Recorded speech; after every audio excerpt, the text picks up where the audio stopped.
தர்மபுரி மாவட்டம் அரூர் அருகே சந்தேகத்திற்கிடமான முறையில் இறந்து கிடந்த தங்களது மகனின் இறப்பு குறித்து போலீசார் நடவடிக்கை எடுக்கவில்லை என சுட்டிக்காட்டிய பெற்றோர் மாவட்ட ஆட்சியர் அலுவலகத்தில் கண்ணீர் மல்க புகார் மனு அளித்தனர். இளைஞர் மரணத்தில் உள்ள மர்மம் விலகுமா? அவன் சாகத்துக்கு அவனே சாகத்துக்கெல்லாம் வாய்ப்பு இல்லை. மருந்து எது குடிக்க மாட்டான். ஏன்னா ஐசிடி தெரியல. அதுக்கு தான் நாங்கள் ரிப்போர்ட் கொடுக்கறதுக்கு வந்துக்கிறோங்க.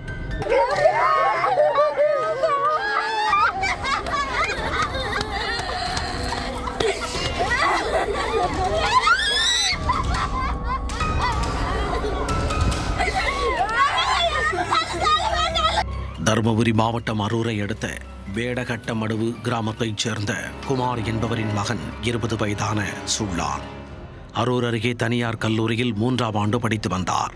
இந்நிலையில் அரசு கலைக்கல்லூரியில் 3ஆம் ஆண்டு படிக்கும் ஈட்டியம்பட்டி கூட்டுரோடு கிராமத்தைச் சேர்ந்த பெண்ணை 3 வருடங்களாக காதலித்து வந்ததாக கூறப்படுகிறது. அந்த காதலியை பார்ப்பதற்கு இரவு நேரத்தில் ஈட்டியம்பட்டி பகுதிக்கு அடிக்கடி சென்று வந்ததாக தெரிகிறது. இந்நிலையில் கடந்த ஆண்டு டிசம்பர் மாதம் வேப்பம்பட்டி கிராமத்தின் அருகே சாலை ஓரத்தில் உயிரிழந்த நிலையில் சடலமாக கிடந்துள்ளார். தகவல் அறிந்து விரைந்து வந்த இளைஞரின் குடும்பத்தார் மற்றும் உறவினர்கள் உயிரிழந்து கிடந்தது சுள்ளான் தான் என்பதை உறுதி செய்துள்ளனர். தங்களது மகனை அடித்து கொலை செய்துள்ளனர் என குறிப்பிட்ட பெற்றோர் அவரது இறப்பிற்கு நீதி வேண்டும் என்று வலியுறுத்தி அரூர் காவல் நிலையத்தில் புகார் கொடுத்தனர். 2 மாதங்களாகியும் இளைஞரின் உயிரிழப்பு குறித்து போலீசார் எவ்வித நடவடிக்கையும் எடுக்கவில்லை என தெரிகிறது. இதனால் வெறுத்து போன பெற்றோர் சுள்ளான் இறப்பு குறித்து போலீசார் எந்தவித விசாரணையும் செய்யவில்லை என மாவட்ட ஆட்சியர் அலுவலகத்தில் புகார் மனு அளித்தனர். மனுவில் தனது மகன் சந்தேகத்திற்கு இடமான முறையில் உயிரிழந்து கிடந்துள்ளார் என்றும், ஆனால் போலீசார் புகார் அளித்தும் எந்தவிதமான நடவடிக்கையும் எடுக்கவில்லை எனவும் குற்றம் சாட்டியிருந்தனர். எனவே உரிய விசாரணை செய்து தனது மகனின் இறப்பிற்கு நீதி வழங்க வேண்டும் என கண்ணீர் மல்க கோரிக்கை விடுத்தனர். எங்கள் பையன் காலேஜ் படிச்சிருந்தாங்க. காலேஜ் படிச்சுக்கும் போது அது ஏதோ பொண்ணுக்கும் பையனுக்கும் இது பேச்சுவார்த்தை இருக்குது. அந்த பொண்ணு 4 மணிக்கு மேலே பையனை ஃபோன் பண்ணி பணத்துக்கு மெசேஜ் செஞ்சுக்குது. ஏன்னா பையன் மெசேஜ் பார்த்துமே பொண்ணை பார்த்து வந்துக்கிறான்.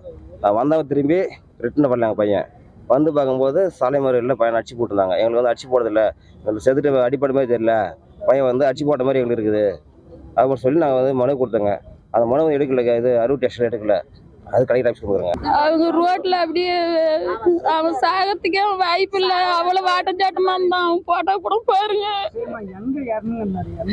ஈட்டிமட்டில வேப்பமட்டிக்கு சென்டர்ல அங்க ஒரு ஏரிக்கார இருக்குது. அந்த ஏரிக்கார சென்டர்ல தான் அவங்களுக்கு இருந்தோம். அடிச்சுதான் என்ன போட்டாங்க. நான் தான் நாங்க இது கொடுத்துருக்குறோங்க. உன்னதை பத்தி எதுவுமே கொடுக்கல. நாங்களும் போயினேங்கிறங்க. அவங்க கொடுக்கவே இல்லை, விசாரிக்கல. அதை பத்தி என்ன ஏதுன்னு அவங்க கண்டுக்கும் இல்லை போலீஸுங்க. அதான் இது கேமரா கிடக்குது. அது கேமரா கூட செக் பண்ணி பாருங்க. யாருன்னா போய்க்கிறாங்களா வந்துக்கிறாங்களா, கூட யாருன்னா ஒண்டியே பண்ணானா 2 பேர் பண்ணாங்களா யாருமே தெரியல. அதனால எங்களுக்கு சந்தேகமா இருக்குதுன்னு தான் நாங்கள் கலெக்டரமா பார்க்கறதுக்கு வந்துச்சு. சந்தேகத்திற்கிடமான முறையில் உயிரிழந்த சுள்ளானின் மரண விவகாரத்தில் குற்றவாளிகள் சிக்குவார்களா? போலீசார் நடவடிக்கை எடுப்பார்களா? பொறுத்திருந்து பார்க்கலாம்.